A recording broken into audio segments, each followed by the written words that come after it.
lakši prema složenijim uvjetima. Sad idemo sa otežavajućim motoričkim okolnostima. Gdje malo hoćemo postići kiselost mišića, da je fina motorika narušena, da tu vidimo stupanje bučnosti u gađanju.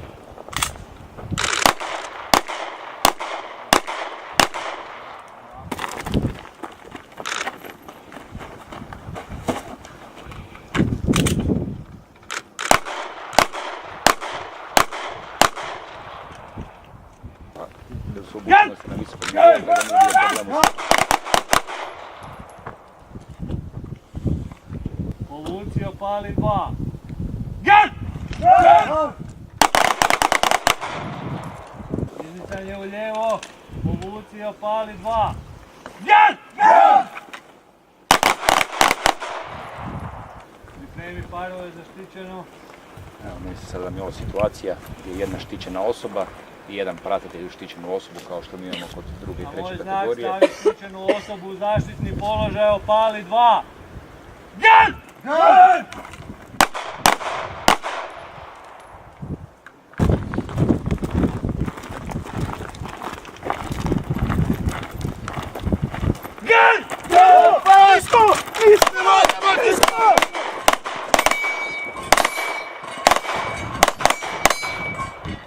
Provjeri isprazni!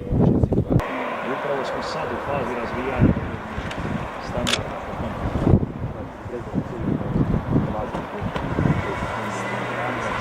Hvala toga, to je taj vozilo.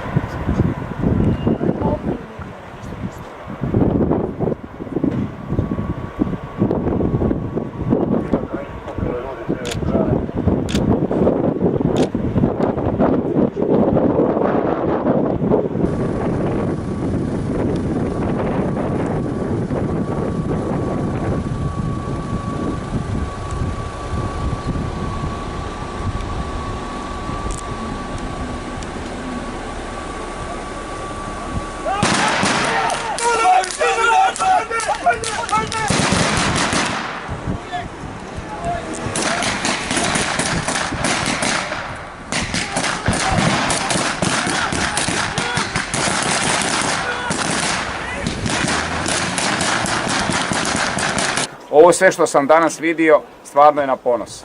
Ja vam čestitam prije svega na vrhunskoj vježbi, na profesionalnosti, odgovornosti i moramo biti ponosni kada ovo sve vidimo.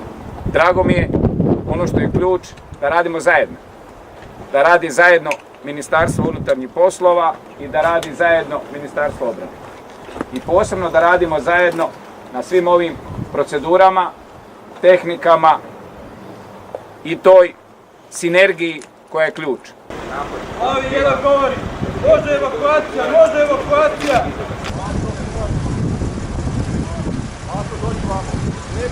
Nisko, nisko, ajde!